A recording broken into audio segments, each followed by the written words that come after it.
Hello and welcome to the Dune Minute Podcast, your place to dive deep, minute by minute, into the cinematic adaptation of Frank Herbert's World of Dune. I'm one of your hosts, John. And I'm Zach. And we are back. It's Thursday. We got quite a bit to talk about on today's episode, which is kind of surprising for a minute that honestly doesn't have a lot going on with it. No. It's got a little bit. Not a lot of dialogue, but we got a lot to talk about behind the scenes stuff. Yes. This week. Yes. A lot of a news source, the extras from the Blu-ray. Right. I believe last movie you mentioned the extras a fair amount. Yeah. This is one that is like expressly targeted on this minute, which is really, really interesting. Not solely this minute, but there's a good chunk of one of the extras for this minute, and I think we should just shut up and get into it at this point. Let's do that. Okay, so we are, of course, talking about minute 33 through 34. We are, and we left off with the Reddit mod ass actually, and the death stare from Chani, and Paul realizes he fucked up and says, "Never mind, please keep going." Paul learns his place. He shuts up. He learns how to properly sandwalk, and we see Paul and Chani begin to sandwalk together off across the small erg that Paul has been directed to cross. And they are walking in uniform patterns together through the desert. But remember, this is... They're playing jazz. They're playing synchronous jazz. This is a 16 over 28 on top of a 7 over 4. Yeah, whatever. Anyways, I'll let that gripe die here. Yeah. So we get some... Because we have new music to talk about. We do. We get our first taste of A Time of Quiet Between the Storms. Yes. Which is the name of the track from the soundtrack. Once again, just to remind everyone, soundtrack done by Hans Zimmer and his team. And this is, to say this is the like defining piece of music for this movie, I think is the most appropriate way of talking about it. I would say one of them, one of the best. There's a few, the most memorable, for sure. Yes, absolutely. It's wonderful. It really, really is great. We did not get a chance to go to the Hans Zimmer live experience. We didn't, but previous guest on the show, our friend Charlie, did. Yes, and I was extremely jealous. Yep. The videos that I saw from her and from other sources of that touring concert, just superb. But this was one of the songs that they played and centered around. Mm-hmm. Fucking beautiful song. Yep. The extras really dive into a lot of the creative work behind this song and some of the other songs. And this is the behind the scenes extras, yeah, not the extra actors. The behind the scenes extras, that is. And as musicians do, Hans Zimmer, and his team collaborated with other artists to help make the music for this movie. Mm-hmm. One of those collaborations was a longtime collaborator of his, Tina Guo. Oh, yes. She is a incredibly talented cellist, and her work is front and center here. We get to see in the movie extra a little bit of the conversation that Hans is having with her about how to, attack certain notes or lay off certain notes. I think Hans specifically says, "I need more of a story told."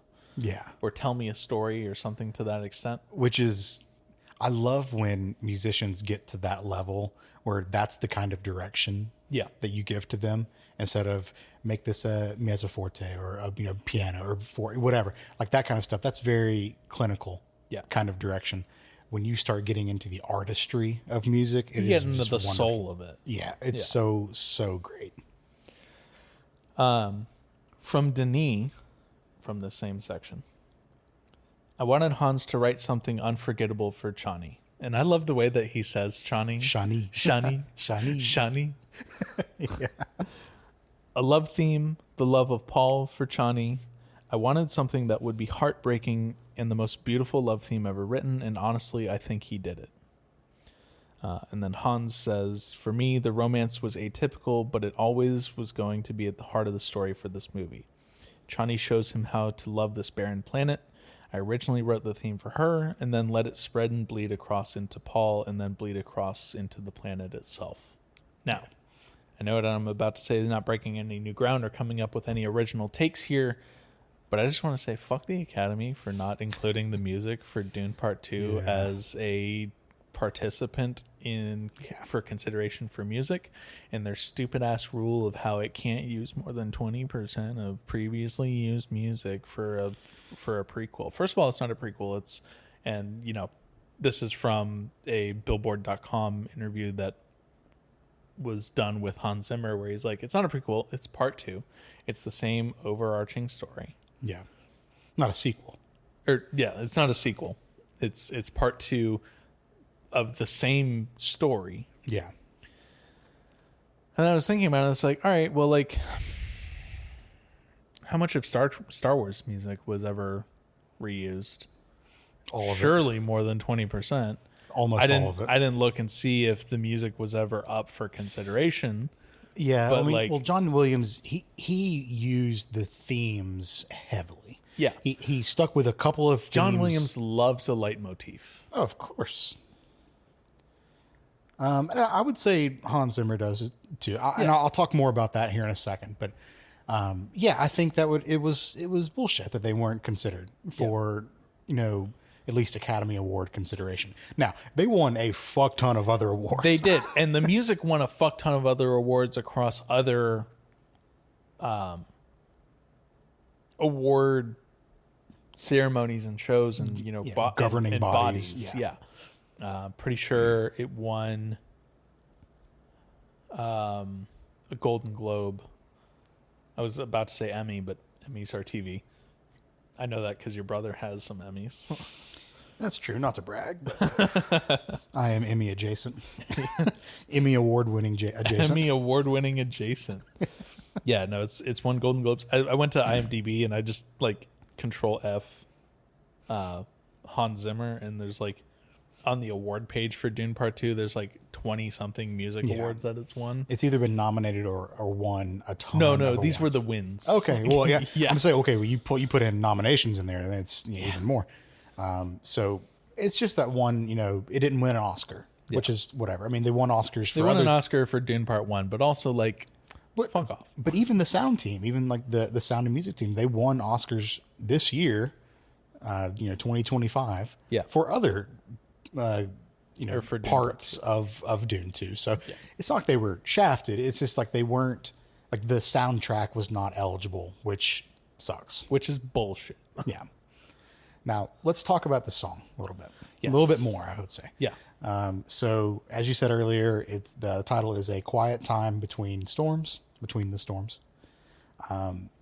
The prominent instrument that we hear first is a very familiar instrument. If you've ever seen anything vaguely Middle Eastern in film, it is a duduk. Now, do you know this instrument? Correct? You at least know how it sounds. Yeah. It's a wonderful sounding instrument, similar to a pipe. It's a reeded instrument, I believe. Mm-hmm. And played similar to an Irish whistle or a penny whistle. A penny whistle, similar to that, or any other kind of reeded. Certainly not as harsh as a penny whistle. No. Same kind of idea as a clarinet, but without valves and stuff like that. Mm-hmm. It looks incredibly hard to play. I've tried to play a penny whistle before, and I don't have that side of musicality. So they're incredibly hard to me. For people that aren't in the know, you grew up a percussionist. Yes. I started playing drums and then switched to, continued to play drums, but then also developed a knack for brass and woodwind and stuff like that. Yeah. So, the person who's playing this is particularly amazing. Mm-hmm. He's a Venezuelan flautist named Pedro Eustache. Yep. And he is fucking amazing. Dude, he's incredible. And for people that are, generally speaking, like gamers or people that watch the Game Awards, he's known as the flute guy. Oh, he's very prominently, like, always displayed whenever the orchestra is playing.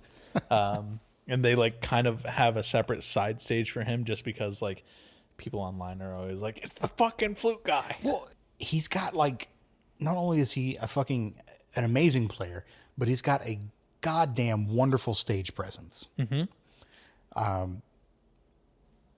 His hair is awesome. Now, as a bald man, I am incredibly jealous about this man's hair. A little bit of hair envy. Oh, for sure. He looks like a more put together version of Claudio from Coheed and Cambria. I wouldn't say Claudio doesn't look put together. No, okay, maybe less wild and crazy hair, but still the same kind of. Still the same, like, super tight curls. It's just that Pedro's goes up and Claudio's is very large and goes out. I feel like if their hair was the same length, they would look the same. Probably. Yeah.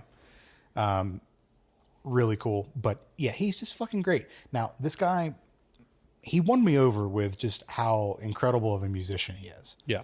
But it sealed the deal when he started talking about how he made one of the instruments just out of PVC pipe from Home Depot. He goes to Home Depot and It's fucking great. One of the people in the extra said that, he just finds some pipes, attaches a reed to it, and has the most amazing instrument you've ever heard. Mm-hmm. It's so cool. But I think that just goes to show that conventional instruments aren't the only thing that you have to rely on. No, it's absolutely not. I mean, and part of this Blue Man Group has proved that for years. Sure. And then part of this extra goes into, and unfortunately doesn't define, like, what these other artists contributed to in certain songs, but, like, Hans talks about these Canadian artists that he works with that, like, have been spending the last 10 years building these special keyboards that, you know, when you think of a piano and you go down and you push down the key, it just gives a single tone. Plonk. Like, yeah, obviously you can press it lighter or harder for, you know, greater or less attack. Mm-hmm. But what these guys developed were keys that can also sense vibrato in a side-to-side motion and everything. Yeah. But then they also have these keyboards hooked up to these, like, various shaped wooden boxes. Like, one of them was a pyramid shape. One of them was, like, a weird, like, twisting, you know, shifting like side to side, kind of almost like a weird, like, 50s Art Deco piece. Yeah. And one of them looked like it had, like, a gong in the middle of it. Yeah. Just like I think they described them as like resonance chambers. I just love weird music instrumentation, like experimenting. Yeah, with that kind of stuff. Now those keyboards that they were using, where it is touch sensitive, and I've seen these keyboards used elsewhere. Yeah. Outside of this behind the thing, so I don't know if they developed the actual MIDI keyboards themselves. You and I used to work at an Apple store. Correct. I don't think that's necessarily doxing anything or whatever. Do you remember we used to sell a keyboard that kind of did that? Yeah, I do. Yeah. So, I mean, they've been, the technology's been there. I don't think they developed the MIDI controllers that they're using because they had brand names on them and everything. Sure. But they definitely developed the extra bits that those MIDI controllers controlled, and like all the resonance chambers, and like all the sounds and everything that went into it. So I've seen these used before, and funny enough, or cool enough, I guess I should say, I've seen one of these that was big enough to mimic a marimba. So you played it with mallets. Yeah. And if you held down the mallets and moved them up or down the keys, it gave you that same, like, you could increase the like volume swells and stuff. Yeah, volume swells on there. So I guess it's more like a vibraphone than a marimba. But the same idea. They're fucking cool. Yeah. If I had the money and the free time, you bet your ass I would have one of these things to fuck around with. They're so incredibly cool. It just made this song and like the composition of this music, and I'm sure they used him elsewhere in the movie as well. Oh yeah. But it's just so cool. I love people who are inventive like that. Give artists a little bit of money and some time to develop cool shit, and they're gonna always develop just the coolest shit that you've never seen before. So Yep. Now this song, Quiet Time Between the Storms, it really reminded me of, I can see how some people would take this as like a derogatory phrase. I don't mean it that way. I love it. But the Ennyification of music that happened around the year 2000. Okay. You know what I'm talking about? Yeah. Like with like big cinematic scores, there was always some kind of some music that if you had to bet, the odds were in your favor that Enya wrote some of the music or performed on it. Most notably, the Gladiator movie. Yep. And even more specific, the song "Now We Are Free," which is the song at the very end when. Pretty sure that was also Hans Zimmer. Shut up, shut the fuck up. It's the song at the very end where Gladius Marxus, Maximus Spartacus. Nope. I don't know. He's got 15 names. I can't remember all of them. It's just Maximus. But it's the song at the very end where Maximus is walking to the field and he's seeing his wife and son in the field, and it's the big swell. It's the very end of the movie. Well, yeah, because he's dead. He's dead. Yep. But it's that song, and I had to look it up. I was like, this reminds me of this fucking song. And lo and behold, it was also Hans Zimmer who wrote that song too. So your boy loves a theme, I guess. Yep. But they're great. This again, not a derogatory thing at all. They're wonderful pieces of music. So yeah. There's something special about this one. Almost that like, and you know, I think Denis put it best when he's like, I wanted it to be heartbreaking. Like the song is a love song, but like it definitely has like sad tones to it as well. Sure. We love it. Look, sad boy hours for real. We love it. So while this song is playing, let's continue with the minute. Yeah. So we've gushed a whole lot. Back to the minute. We're done with our glazing. For now. I'm sure we'll find something else. We'll find something else. Yeah. So while the song is playing in the background, it dips below, and Chani is sitting. We see Chal. Yeah, we're back to Chal. We are firmly in Chal territory, and we are, at the very least, that next morning. In reality, probably a couple days later. You think? He had to cross the whole erg. Probably not going to do the whole thing in one night. Fair. Yeah, we don't really get any kind of sense of that, but that's a fair assessment. Yeah, we don't get a definitive "the next morning" title. Meanwhile, yeah, yeah, exactly. So we see Chal sitting next to some wind traps. Yep. And I think it's the first time that we've seen wind traps in film, in the movie, or in the Denis Villeneuve movies. In the Denis Villeneuve movies, correct. And I have some fun facts about these wind traps. Lay them on me. All right. Looking at these wind traps, Zach, not a whole lot going on with them. If you had to guess, how much do you think these wind traps weigh a piece? 2 pounds. You would be horribly wrong. They are half a ton apiece. Oh. Wow. Yeah. They were so... There's our Christopher Walken for the week. Wow. Wow. They are so heavy and cumbersome, in fact, that they had to use Army helicopters to place these 3 wind traps in place on top of these rocks. Well, okay, or were you asking me about in universe or in filming? Column A, column B. Okay, well, I was answering an in universe. In universe, they're very lightweight because they're mostly just tubes. But it's a system of tubes, John. It's like the internet. It's just a system of tubes. It's all computer. These wind traps had to be placed by Army helicopter on top of what the production team called Bird Rock. There's no specific place in, I would assume, Jordan is where they were doing the filming. Art and Soul doesn't specify, but given that all of these like rockier outcroppings were all shot in Jordan, I'm going to head and go on an assumption here. Now, why so heavy? They don't say. Because they don't look that heavy. No, they're tubes. And like honestly, they look like PVC pipes, some tubing, and like some scrap aluminum. Yeah, why the fuck was that? Unless there was a bunch. Okay, this could be it. There was some plating underneath the sand, so that it wouldn't like sink. Well, they're not in the sand though; they're on top of a rock.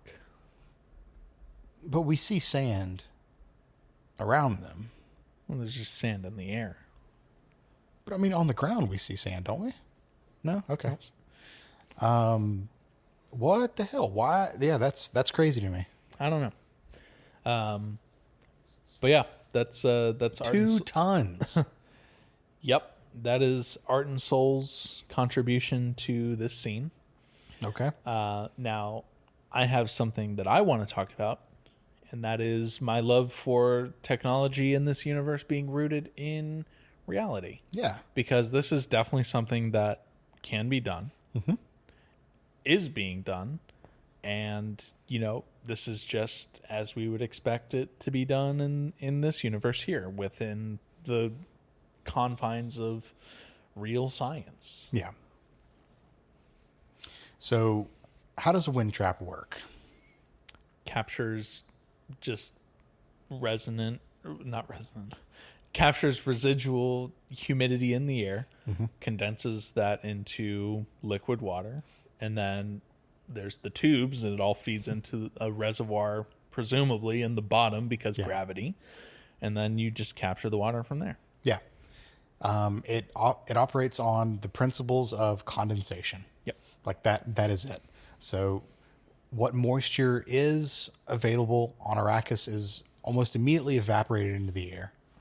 And these wind traps capture that air, and as it cools, it condenses down into water, and that collects in basins. I mean, not unlike the ears of Muad'Dib that we saw in part 1. Absolutely.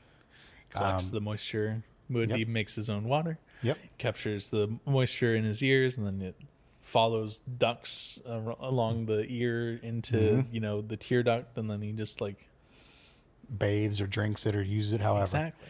So the Fremen are clearly taking cues from nature, which makes perfect sense. And it is a wonderful piece of technology. That's pretty neat. That's pretty neat. So while Chani is sitting down explaining these wind traps to Paul, I got a little error I want to point out. And I confirmed with you before I wrote this in my notes. And we confirmed across multiple different copies of the movie, both the Blu-ray, HBO, and Apple TV version. So this isn't like a weird, skip on a Blu-ray player kind of thing. Yeah. So between the words, so Chani says, she says, I'm the only one who believes you're going to make it till summer. Most people think you won't last 2 weeks. Yeah, most people think you won't last 2 weeks.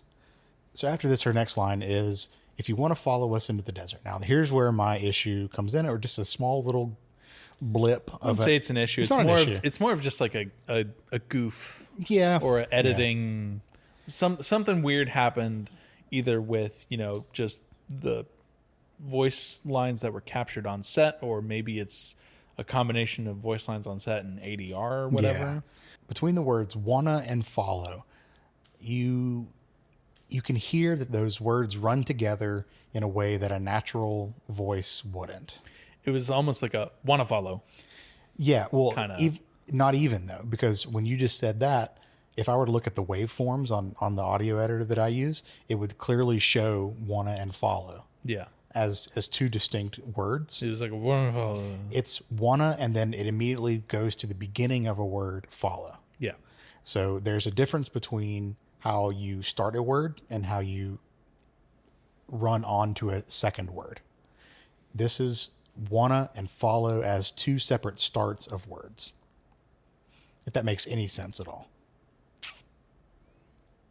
Like if I say wanna follow, that sounds a certain way. But if I say wanna follow, it sounds very different. Like, and if you take that space out between those two words, that's what it sounds like happened here. So it's disjointed. It sounds like a cut in the audio. I think it was probably an ADR thing, and then might have just been missed. Or maybe it's, again, super small thing. Whatever. I'm only something noticing something you wouldn't, very likely would not notice watching this movie normally. No, absolutely not. I unless only noticed you're it a this psychopath hitting back on your fucking keyboard to every buffer back 5 seconds. Every second, yeah. So I had to call it out, though, because that's what we do here on the Dune Minute podcast, is we call out everything that we notice in this movie. You know what Paul isn't noticing, though? What Johnny's explaining to him? Yeah, because this motherfucker is so just smitten and lost in the sauce that he's just like doing that thing that all of us have done, where we see, you know, a person we're attracted to and we're just like fucking mindlessly staring at them.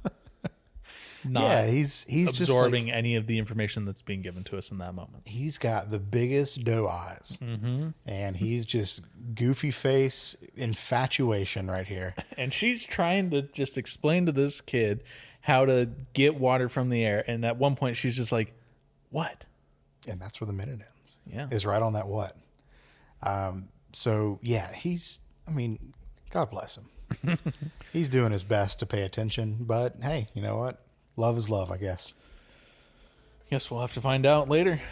We will find out what happens after this tomorrow for sure. So thanks for joining us through this musical minute, I'd say. Yeah, it's a very musical minute. I think we talked probably more about the music than we did the movie. We absolutely talked more about the music than the movie and the people behind the music. Yep. Again, if you haven't seen the behind the scenes extras on this particular song, highly implore you to do so. It's really, really good. It's on every copy of the DVD or Blu-ray. If you buy the movie on Apple TV, I believe it's there. I don't think any of the extras are there on HBO's streaming, which I think is interesting because it's, you know, a Warner movie, but they got to sell DVDs and Blu-rays somehow. HBO sucks. Their streaming quality is ass. Anyways. Max, more like minimum. All right. Well, with that, I'm putting an end to this podcast episode. You can find us online on Blue Sky. We're at duneminute.com. You can email duneminute@gmail.com. I'm going to go beat up Zach after that bullshit, and we'll see you tomorrow. See ya.